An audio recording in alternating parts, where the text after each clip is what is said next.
Мен ойлойм, ошо бүгүнкү күндө эл ойгонуп, эл көп нерсеге түшүнүп калды. Өлкөдө Жогорку Кеңештин шайлоосуна байланыштуу ар кандай саясий жүрүштөрдү жасоо жагы активдеше баштады. Бириккендер биригип, партиядан партияга өтүү аракеттери да байкалууда. Шайлоону өз мөөнөтүнөн кечиктирип өткөрүү тууралуу да коомчулукка кулак кагыш кылынды. Парламент спикери Дастан Жумабеков маалымат сайттарынын бирине курган маегинде, эгер күзүндө илдет күчөп, өзгөчө абал киргизүү зарылдыгы пайда болсо, шайлоо жылышы ыктымал экенин белгилеген. Парламентте да ушул өңүттөгү сунуш айтылды.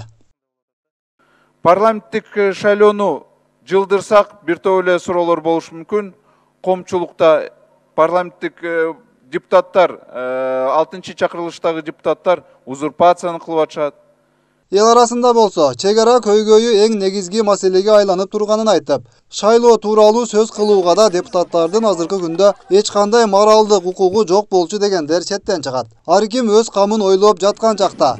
Депутат үчүн шайлоо, эл үчүн болсо чек ара менен социалдык күнүмдүк маселелер негизги көйгөй болуп турат. Кантсе да эмки шайлоодо алданбай, сатылбай, татыктууларды тандоо милдети турганы белгиленет. Бул оюндар буга чейин болуп келген дагы деле ошондой оюн менен, же болбосо ошондой көрүнүштөр менен, же болбосо ушу саясий партиялардын ошол эле сөздөрү менен кайра эле бул шайлоо жанданып, жана шайлоодо шайланып, кайра эле ошол мурдагыдай акыбалда эле баралы деген ойлор болуп атат да. Менимче мен ойлойм, ошо бүгүнкү күндө эл ойгонуп, эл көп нерсеге түшүнүп калды. Анан элди жөн эле алдап койбостон, элге чындап ошол тиги долбоорлор жемишин бере турган лидерлер келсе деп ойлойм да. Эми чынын айтканда баягы эл күнөөлүү, анан кийин тиги парламентке келген киши күнөөлүү деп эле бири-бирибизди мындай күнөөлөп эле мунун аягына такыр эле чыкпай койдук.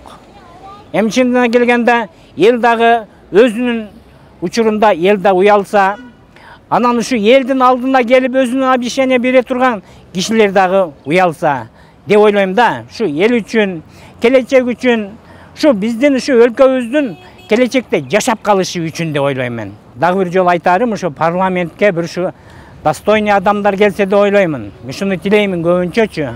Келип, мына көрүп атабызга, мына ар жактан ар кандай проблемалар чыгып атат. Ошол проблемаларды чече албастан эмне болуп атабыз?